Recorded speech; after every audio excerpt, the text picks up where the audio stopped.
خواب میں دیکھا کہ اپنی دکان کے قریب پیشاب کر رہا ہوں، تعبیر کیا ہوگی؟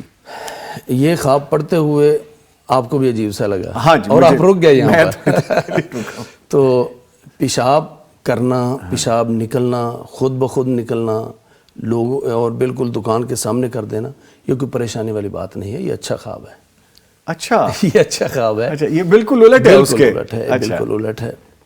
خواب کے اندر اگر کوئی آدمی پیشاب کرتے ہوئے دیکھے، آپ کو یاد ہے کہ اس سے پہلے بھی ہم نے ایک تعبیر بتائی تھی کہ وہ ایک صاحب، ان کو 6 مہینے خواب ہی اس طرح کے آتے تھے، کبھی وہ پیشاب کر رہے ہیں، کبھی ان کے کپڑوں کو پخانہ لگ رہا ہے۔ تو میں ان کو یہی کہتا تھا کہ یار یہ معاملات جو ہے نا سیٹ ہونے والے ہیں انشاءاللہ۔ وہ کہتے تھے کہ مجھے تو عجیب سا لگتا ہے۔ تو پھر 5-6 مہینے بعد ان کو 40 لاکھ کا جب گھر ملا نا، پھر انہوں نے مجھے بتایا کہ الحمدللہ معاملہ جو ہے نا سیٹ ہو گیا۔ تو دراصل کسی بھی رکاوٹ کا خاتمہ یہ پیشاب کے ذریعے، یعنی اگر کسی کے پتھری ہو، ہم کیا کہتے ہیں کہ پیشاب کے ذریعے سے نکل گئی، یا پیشاب جب آدمی کرتا ہے، قضاء حاجت کر لیتا ہے، تو اس کو ایک اطمینان ملتا ہے اور سکون ملتا ہے۔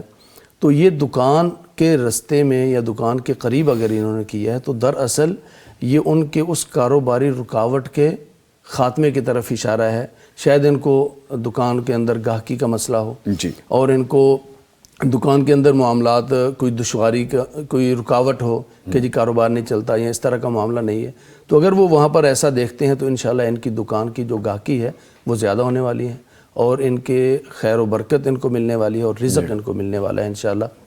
اور اگر یہ کسی حوالے سے بیماری کا شکار ہیں تو یہ بیماری بھی انشاءاللہ ان کی دور ہونے والی ہے۔ تو یہ اچھا خواب ہے، پریشانی والی بات نہیں ہے۔ اچھا، ویسے پڑھتے ہوئے مجھے لگ رہا تھا آپ رک گئے تھے؟ ہاں جی، میں رک گیا تھا کہ شاید یہ لفظ، لیکن جو اس کی تعبیر ہے وہ بالکل ڈیفرنٹ ہے۔